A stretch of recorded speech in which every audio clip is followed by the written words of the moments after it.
حضرت علامہ اقبال کا شعر ہے، بدل کے بیس پھر آتے ہیں ہر زمانے میں،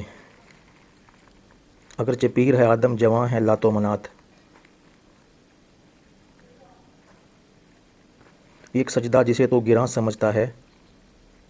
ہزار سجدے سے دیتا ہے آدمی کو نجات۔ واہ ماشاء اللہ جی، بہت اعلیٰ پیغام ہے جی۔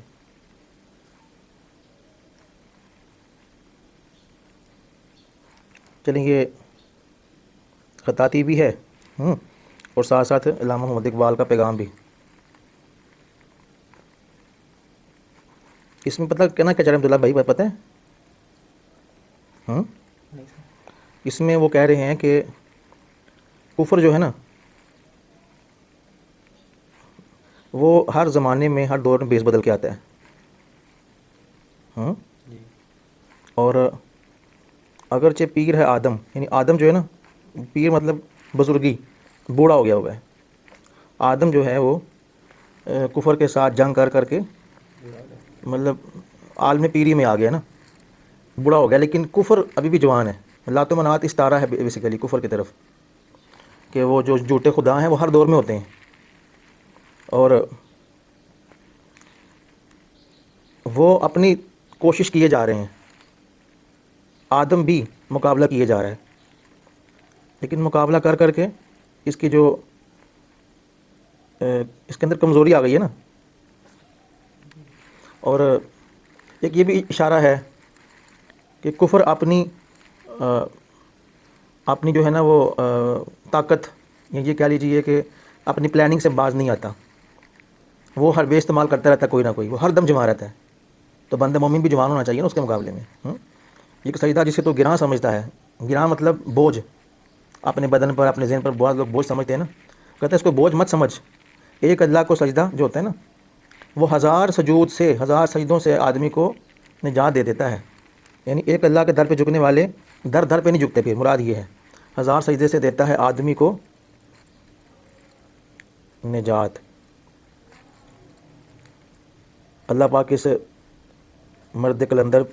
پر رحمت نازل فرمائے، بہت کمال شاعر مشرق، یہ لقب ویسے نہیں ملا انہیں، نجات۔ اچھا چلیں تھوڑی سی بات خطاطی کی بھی کر لیں۔ یہ دیکھیے گا، یہ بیلنس رکھنا ہے آپ نے عبداللہ بھائی، یہ بیلنس نشست لائن کے ساتھ ساتھ میں نے پڑھایا تھا، بلکہ آپ لوگ پڑھ چکے ہیں، چھوٹے حروف جو ہوتے ہیں نا، دال واو رے ہے اور حمزہ،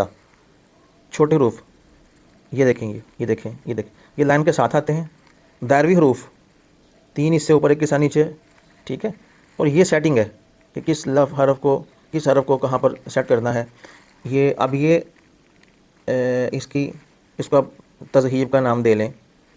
کہ یہ جہاں جہاں خلا ہوتا ہے اس کو پر کرنے کے لیے نا یہ اعراب بنائے جاتے ہیں، آپ انہیں ہیلپنگ اعراب کریں ٹھیک ہے جی، جیسے ہوتے ہیں نا ہیلپنگ ورڈز یا ہیلپنگ وربز ہوتے ہیں انگلش میں، مطلب یہ صرف جگہ پر کرنے کے لیے آتے ہیں، ٹھیک ہے۔ کلام حضرت علامہ اقبال الحمدللہ لکھنے کی اللہ نے سعادت عطا فرمائی ہے۔ اچھا ہے ماشاء اللہ، پہلے بھی ہم یہ بہت ساری چیزیں اس طرح کی، پہلے بھی جو بھی اسٹوڈنٹ فارغ ہوتا ہے نا، جو بھی طالب علم فارغ ہوتا ہے، میں کوشش کرتا ہوں کہ اس کے نا رجسٹر پر کچھ نہ کچھ لکھ دیا جائے تاکہ یہ ایک سند ہو جائے۔ اور ہمیشہ یاد رکھیے گا، پیغام وہ لکھیں جو پیغام بھی ہو، جس میں کچھ امت کے لیے بھی رہنمائی ہو، ساتھ پریکٹس بھی ہو جائے۔ ہمیشہ سے یہ بات سمجھائی ہے طلباء کو، مشق کرنے کے لیے فضول چیزوں کا انتخاب مت کریں، اشعار ہیں، قطعات ہیں، رباعیاں ہیں، یا پھر اس سے پہلے آیات ہیں، حدیث ہیں، اقوال زرعی، ان کا انتخاب کریں، وہ لکھا کریں۔ کئی ہمارے وہ جو ہے نا، جو اسٹوڈنٹس ہیں نا، وہ یہ مطلب عشق یا اشعار لکھ کے لے آتے ہیں، موسیقی گانے لکھ کے لے آتے ہیں، بڑا منع کرتا ہوں بیٹا جی، خطاطی ایک مقدس فن ہے، اس کا خیال کریں۔ اینی ویز چلیں جی، یہ ماشاءاللہ اس کی ویڈیو بن گئی ہے باقی لوگوں کے لیے بھی، تو اللہ تعالیٰ بس عمل کرنے کی بھی توفیق دے اور ساتھ سیکھنے کی بھی توفیق عطا فرمائے جی۔ عبداللہ ہاشمی سیالکوٹ سے میں ایک چھوٹا سا اس فن کا خادم ہوں جی، اور اس کو سکھا رہا ہوں، اللہ تعالیٰ نے بس قبول فرمایا ہوا ہے۔ اللہ تعالیٰ سب کے لیے آسانی فرمائے، دعاؤں میں یاد رکھیے گا۔ السلام علیکم جی۔